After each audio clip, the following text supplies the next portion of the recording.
New reporting from inside the Trump campaign highlights a Donald Trump who is obviously rattled by a series of events, which due in large part to his inability to adapt or accept, now find him trailing in several key battleground states, a scenario seemingly unimaginable 1 month ago. From that New York Times reporting, Trump has been whipsawed by a 7-week roller coaster ride of events, an attempt on his life, the selection of a running mate, a nominating convention, his opponent's withdrawal from the race, the entry of a galvanizing new rival, a potential Iranian assassination threat against him, and new layers of security that have brought a bunker-like feel to his properties, more than at any time since he was in the White House. And rather than adapt to changing circumstances, Trump has chosen to ignore most campaign advice and lash out, questioning his opponent's ethnicity, delivering incoherent and unhinged press conferences from Mar-a-Lago, and crying about the size of Vice President Kamala Harris's crowds at her rallies.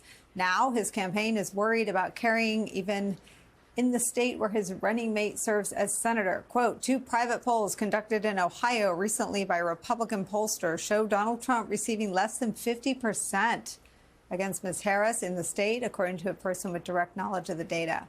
Ohio, not Pennsylvania, Michigan, or Wisconsin.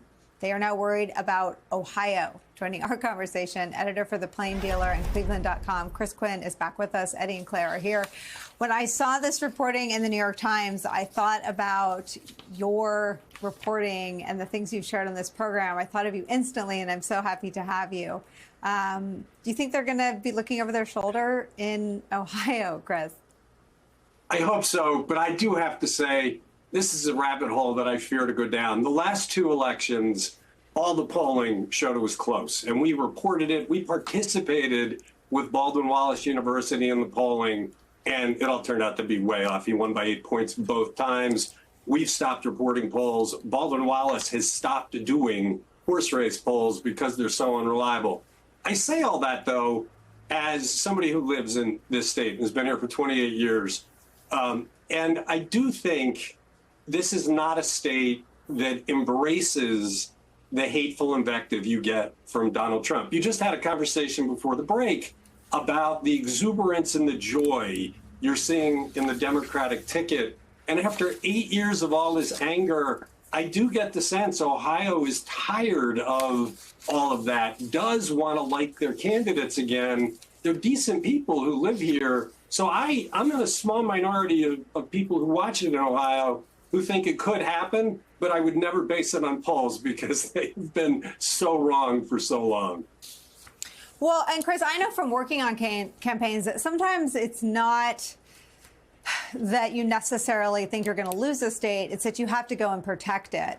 And I think some of what my guess after reading this reporting is that the Trump campaign is polling in Ohio to protect it. And that, too, is a political expense. When you have to spend time in Ohio, you can't spend time in Nevada or Pennsylvania. When you have to make a trip to Texas to make sure you don't embarrass yourself, you're not spending your time in the battlegrounds. And I wondered if that was part of it. I think the other thing is what we keep talking to you about, and that's J.D. Vance. I mean, he is so unlikable. He is so extreme. You've got Donald Trump saying, oh, they're not labeling me weird. They're labeling J.D. Vance weird. He doesn't have a defender anywhere.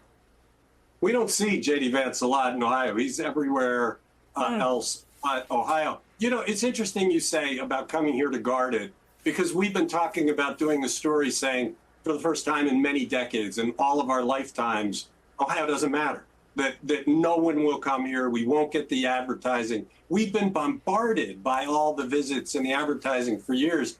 And based on what you're saying, we might still see that, which would be interesting. The other factor, I got to tell you, the one that I'm not understanding, Sherrod Brown is in a tight battle to hold his seat in the Senate. Polls are showing he's up, and he should win because people like him. But he's not going to the Democratic National Convention for the first time ever, as far as we can tell.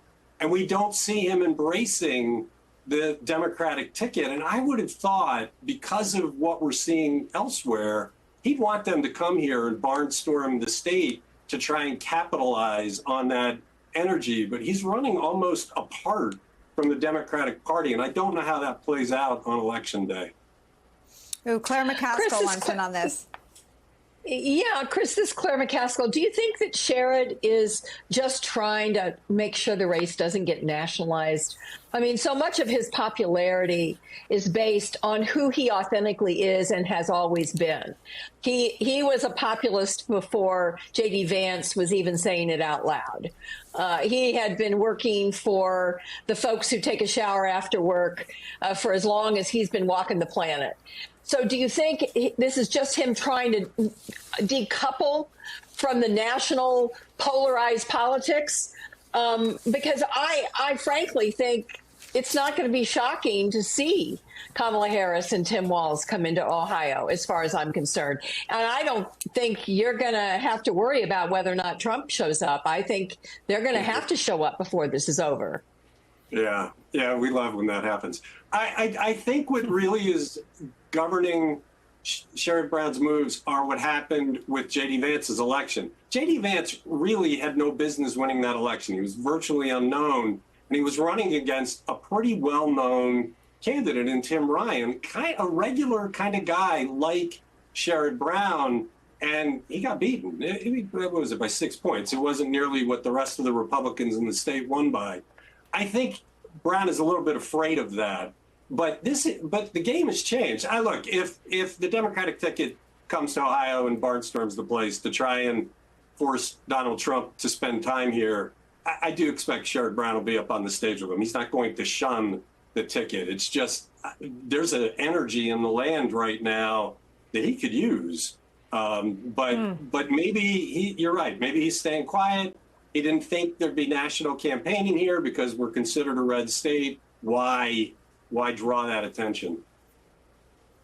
It is so interesting. I worked on the 2004 Bush campaign, and Kerry and Bush weren't just in the same state or in the same city. Their buses would cross each other. They were traveling the same roads, and there are all sorts of images. I'll dig them up of the Kerry and Bush of 4 buses crossing multiple times on the campaign trail.